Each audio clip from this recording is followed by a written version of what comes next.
On this episode of The Road Chose Me, I'll show you how I got back on track and kept building my house on wheels.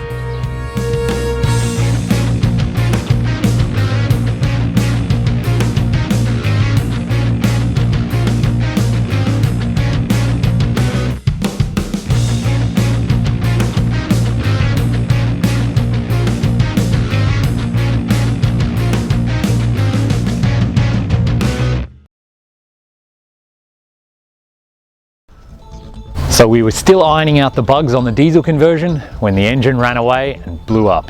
It was a huge setback. I really didn't know what I was going to do. I spoke to a lot of friends, a lot of family, people giving me different advice. Should I put another diesel engine in? Should I put the stock engine back in? Maybe this whole idea was crazy in the first place.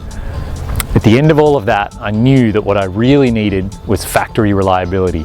The only way to get that was to start all over again and keep the Jeep drivetrain stock. So that's what I did. This screw up puts a huge dent in my budget for the trip. Maybe I'll try and earn some money along the way, maybe I'll cut the trip short, and maybe I'll just go into debt a little bit to finish the trip.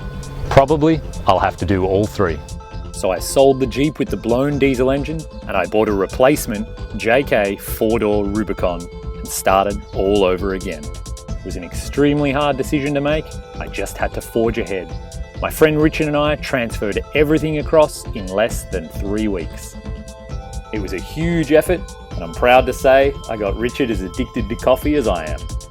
While I had the Jeep at Richard's, we also took the time to install a new AEV front bumper and a worn Xeon winch, a rear bumper with tyre carrier, and a 2.5-inch suspension lift.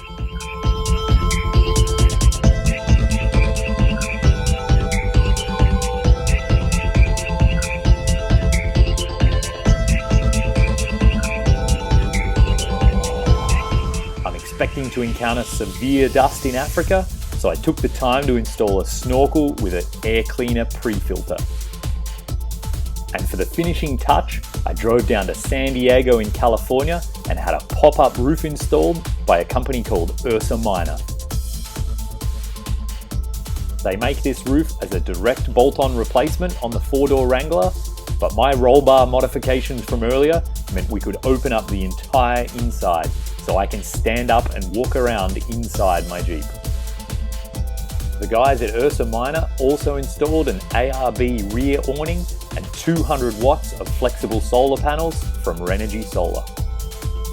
Using a solar charge controller, those solar panels are wired into dual isolated Optima yellow top batteries. I've also mounted an ARB air compressor under the hood so I can pump up my own flat tires. On the rear tyre carrier, I mounted a 13-gallon auxiliary tank from Titan Tanks, a set of max tracks, a high lift jack, and a shovel. I replaced the center console and glove box with steel units from Tuffy Security. Underneath the Jeep, I've mounted a 12-gallon drinking water tank, and inside I've got a pump and UV filter and treatment system. I want to cook much better food on this trip, so I've mounted a tailgate table and I designed and built a cutlery holder and organizer so that all my frequently used items are easy to get.